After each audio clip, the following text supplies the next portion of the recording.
Снима ли? Снима. Здравейте, банда! Това е първи клип, който се показвам аз в моя канал с лицето си.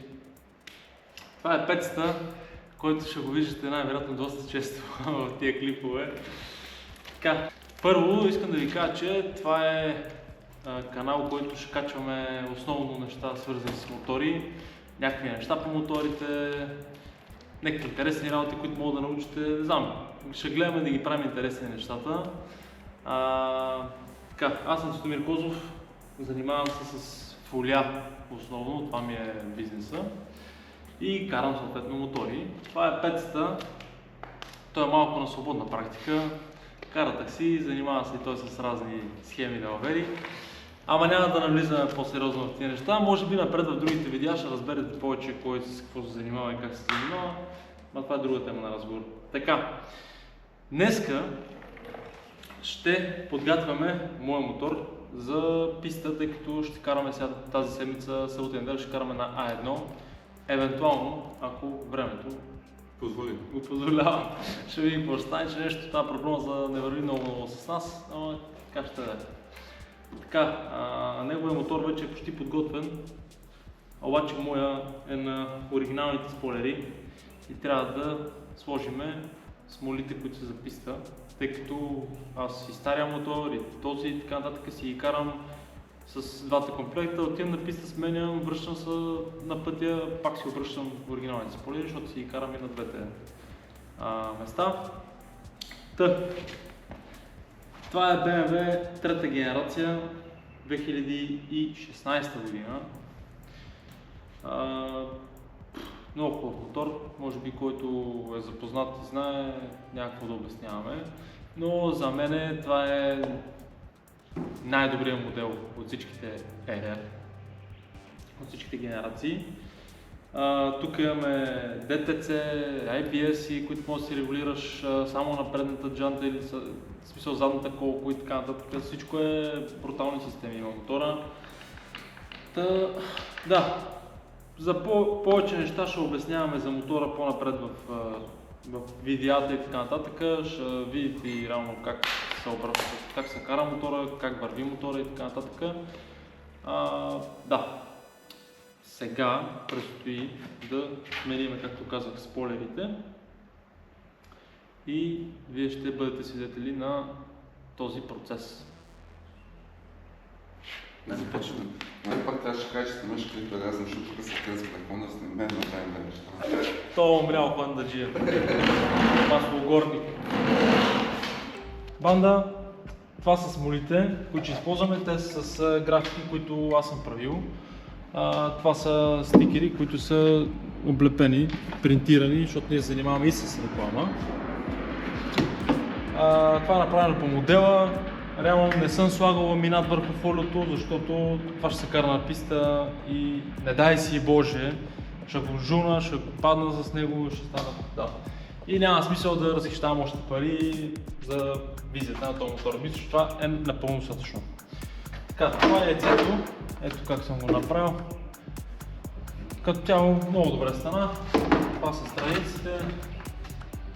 С бързи клипсове сме ги направили, само че два от тях нямам, тъй като са паднали. И ще слагаме болтове на тяхното място. Това е кила. И сега вече изпратваме в последствие, като ги монтираме. Обаче сега да се захващаме с демонтажа. Така, почваме от огледалата. Така ще го направим, да може да се вижда хубаво.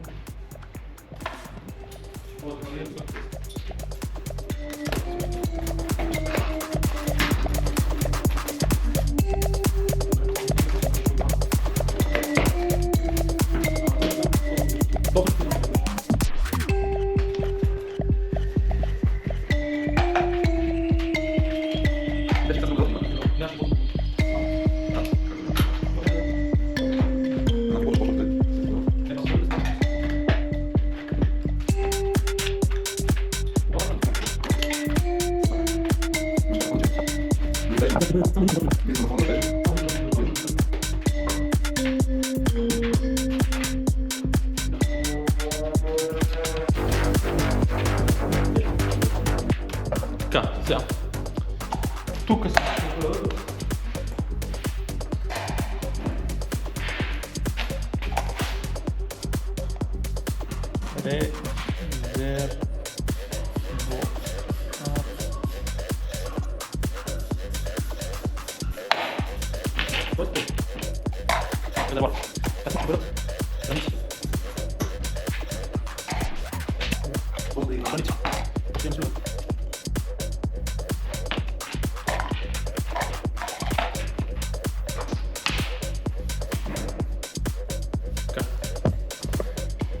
връщаме на самото място.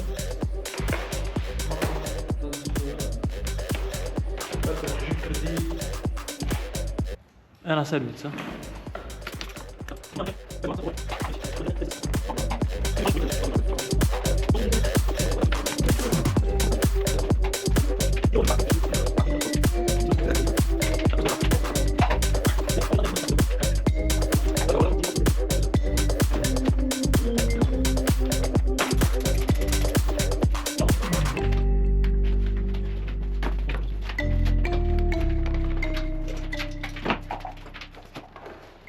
Тук този карбон и той е много гаден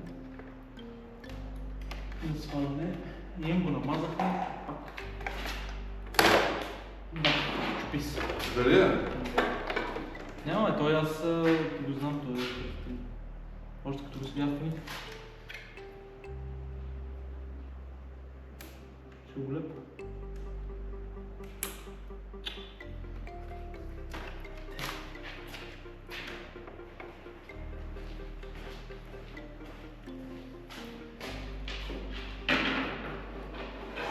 Ей, и е намазан, вижу. И е намазан и пак се чупи.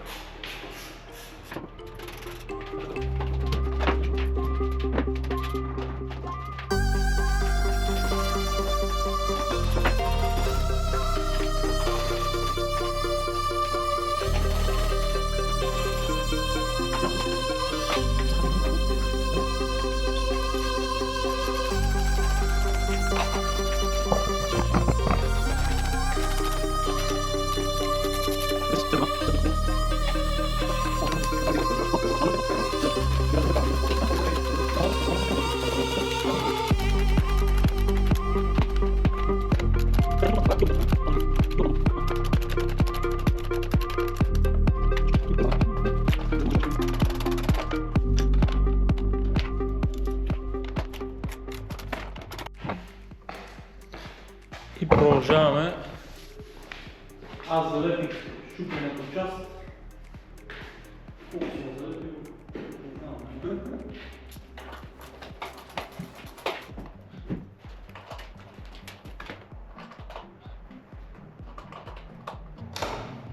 Стоп!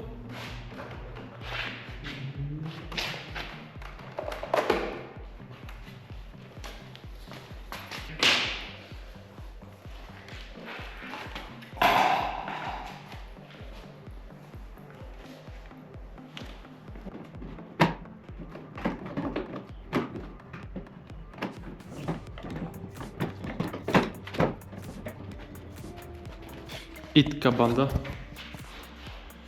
Приключихме накрая. Останалата част не сме снимали, защото са си горе-долу 2 часа играчка. Его резултата.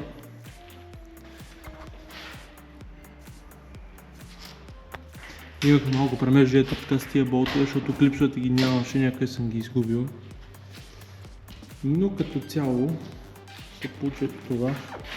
Ето тук малко не съм го пресметнал това, може да го дигне малко нагоре, ама това е положението. Тук Студио Козов, тук Студио Козов. Служих тази слюда, защото е прозрачна и по-добре с нея. Иначе има черна. Сега остана да преместа лошото. Тук където се хваща лошото, да го преместа на следващата дупка, защото като е по-напред и малко по-трудно влизат скоростите. Трябва да е с една идея малко по-назаден. Но като цяло Те и самите спойлери са били превъдисвани преди това и имат малко забележки. Тук може да се види, има... Не съм много как трябва, в смисъл добре. Аз съм доволен.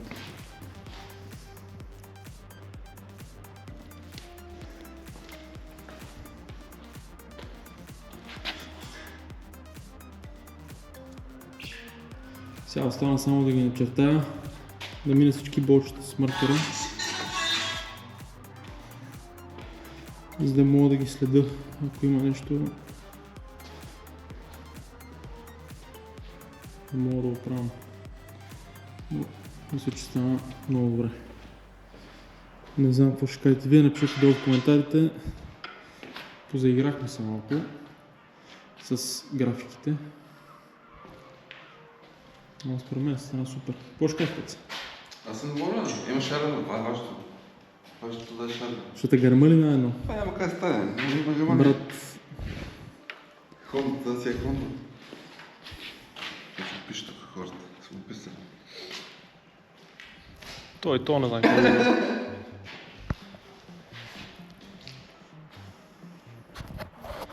И така. Мисля, че това ще е за този клип. Следващия клип директно ще бъде, ще направим от А1 заминаването, товарането на моторите и всичко. Това лято ще има някакъв интересен контент. Ние постоянно караме, така че ще има какво да гледате.